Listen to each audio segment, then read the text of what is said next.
Shalom, dearly beloved. So today I'll be talking about dealing with the idols in the heart. Have you ever asked yourself if you have idols in your heart? Not the ones you can easily tell, but the ones that have subtly crept into our hearts unknowingly.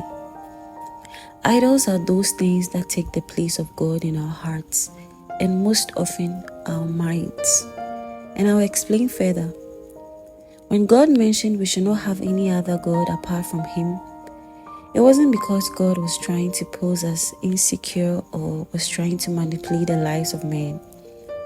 But the truth of the matter is, He cannot be shared with any other thing because He's so big. And He knows our hearts are not wide enough to contain Him.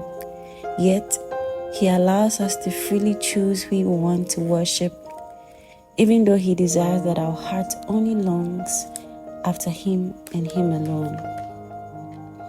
The untold truth about idols is that when not dealt with, they can control our lives and even lead us onto the wrong path.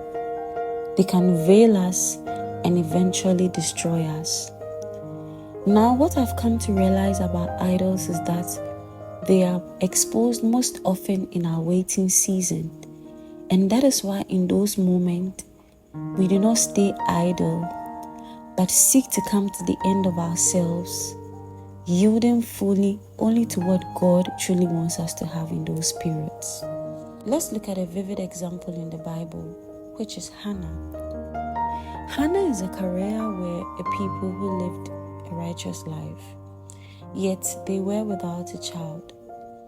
In fact, it got to a point where Hannah was so desperate that she had to offer up her maid to her husband for a child, which I believe that wasn't the way God wanted to have His way in their life, considering the fact that they've been childless for a long period of time. But in that waiting period, one idol that showed up in Hannah's life was desperation.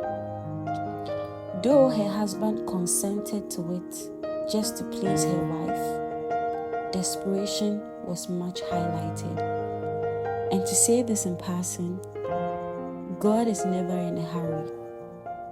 The moment you realize that, use it as a cue. Use it as a reason to pause and wait on God instead of going ahead of Him.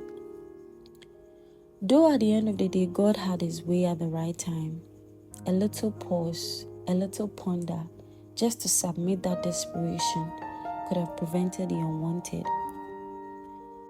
What I seek to iterate is, God is more than willing, but until the idols in our hearts are not surrendered to Him, they might grow to become the very gods governing our lives.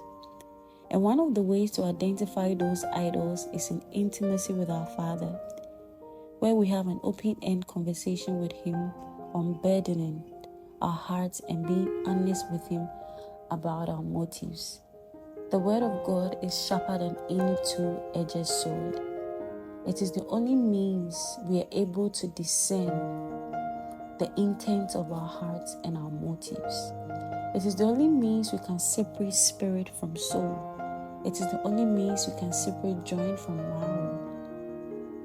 So if anything, I will entreat that even as you are waiting on the Lord, abide in His word, be consumed by the Lord, and let His love satisfy you.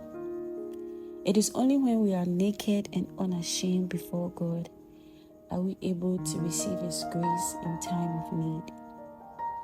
I trust this has blessed you and helped you to know which approach to use to identify the idols in your heart. God richly bless you. Do like, do share, do comment, and let's keep growing in the Lord. Remember, we are dearly loved by God. Blessings.